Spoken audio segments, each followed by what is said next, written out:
Hey everyone, welcome to this week's video from Propulsion Swimming.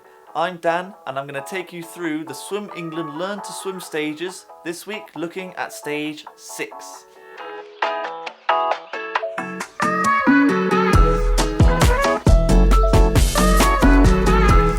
Stage 6 will get swimmers to work towards improving their coordination and their streamlining. They'll also be increasing the efficiency of their stroke technique by practicing stroke breathing. Within this stage, swimmers will swim in clothes. They'll understand how to be safe when they're in and around water, and they'll have the understanding of water safety.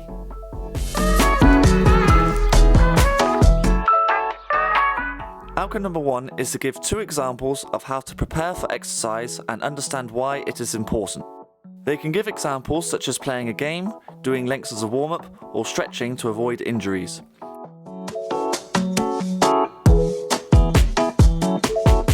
Outcome number 2 is to sink, push off on their side from the wall, glide, kick, and rotate into their backstroke.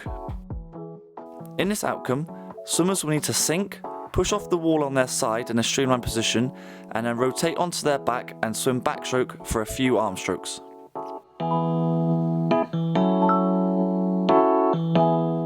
Outcome number 3 is to sink, push off on their side from the wall, glide, kick, and rotate into front crawl. Similar to the previous outcome, however this time when the swimmers rotate, they'll need to rotate onto their front instead. Outcome number 4 is to swim 10 meters wearing clothes. This can be a fun but tiring outcome for swimmers to do if they haven't swam in clothes before. It will feel very heavy for them to swim, which is why they only need to swim 10 meters.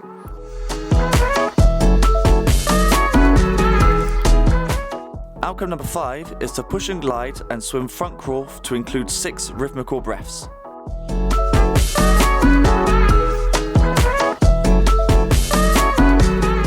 This outcome is swimming front crawl, making sure swimmers are breathing correctly to the side, starting from a push and glide.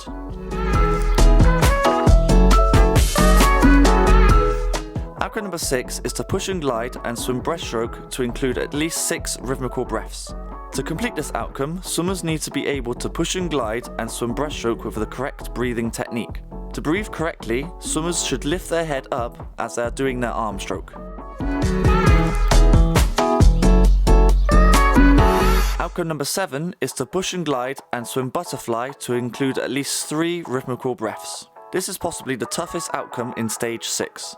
Starting from a push and glide, swimmers have to breathe correctly when swimming butterfly.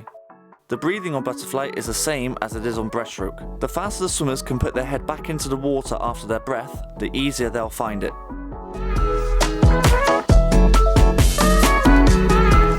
Outcome number 8 is to push and glide and swim backstroke to include at least 6 regular breaths. Even though when you swim backstroke your face is out of the water, swimmers still need to breathe regularly in some sort of rhythm to make sure the stroke is more energy efficient.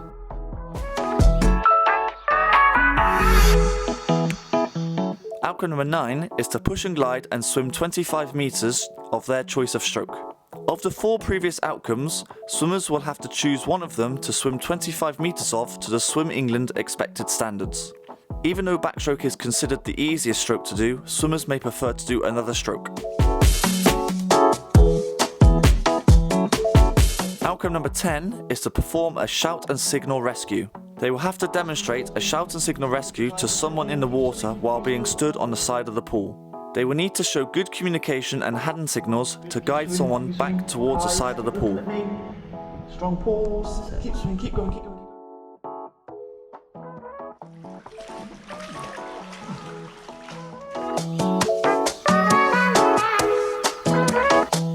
And the last outcome, number 11, is to perform a surface dive. For this outcome, swimmers will have to perform a surface dive by swimming along the surface and then diving down towards the bottom of the pool. As long as swimmers go down in a vertical position, they should be able to complete this task. We hope you've enjoyed this latest video about the Swim England Learn to Swim program. The next time we talk about it, we're going to be looking at the stage 7 outcomes. So please make sure you subscribe to the Propulsion Swimming YouTube channel to make sure you don't miss out. I've been Dan, and I'll catch you on the next one.